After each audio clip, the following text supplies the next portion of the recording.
আসসালামু আলাইকুম। বন্ধুরা, হোমিওপ্যাথির চমৎকার একটি ঔষধের নাম হচ্ছে সাবাল সেলুলোটা।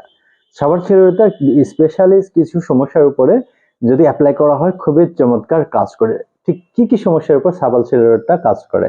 সেই সমস্যাগুলোর প্রথম পর্যায়ে থেকে প্রস্রাবের বিভিন্ন ধরনের পীড়া বা জ্বালা যন্ত্রণা, ব্যথার উপর সাবাল সেলুলোটা ভালো কাজ করে। এছাড়া জননেন্দ্রিয়ের পীড়া অর্থাৎ মেয়ের জননাঙ্গ বা ছেলেদের জননাঙ্গ, পুং জননাঙ্গ বা স্ত্রীর জননাঙ্গের উপরে বিভিন্ন ধরনের ব্যথা, পেইন, এগুলো সমস্যার উপরে এটি খুবই ভালো কাজ করে। এছাড়া ডিম্বকোষে যদি ব্যথা থাকে মহিলাদের, তাতেও কাজ করে। সঙ্গম শক্তি লোপ পেয়ে যায় যাদের দীর্ঘদিনের মূত্রনালীর বিভিন্ন ধরনের জটিলতার জন্য, ফর এক্সাম্পল যাদের ইউটিআই আছে, ইউটিআই এর জন্য যদি কারো প্রস্রাব নালীতে দুর্বলতা হয়, এর হেতু যদি শারীরিক মিলামেশায় দুর্বলতা হয়, সেই ক্ষেত্রেও সাবাল সেলুলোটা ঔষধটি ভালো কাজ করে। এখন প্রশ্ন হচ্ছে এটি কত মাত্রায় কতটুকু ব্যবহার করবেন। মাদার টিংচার ব্যবহারের ক্ষেত্রে 8 থেকে 10 ফোঁটা 3 বেলা খাবারের পর সামান্য পানি সহ সেবন করতে হবে। পাওয়ার মেডিসিনের ক্ষেত্রে অবশ্যই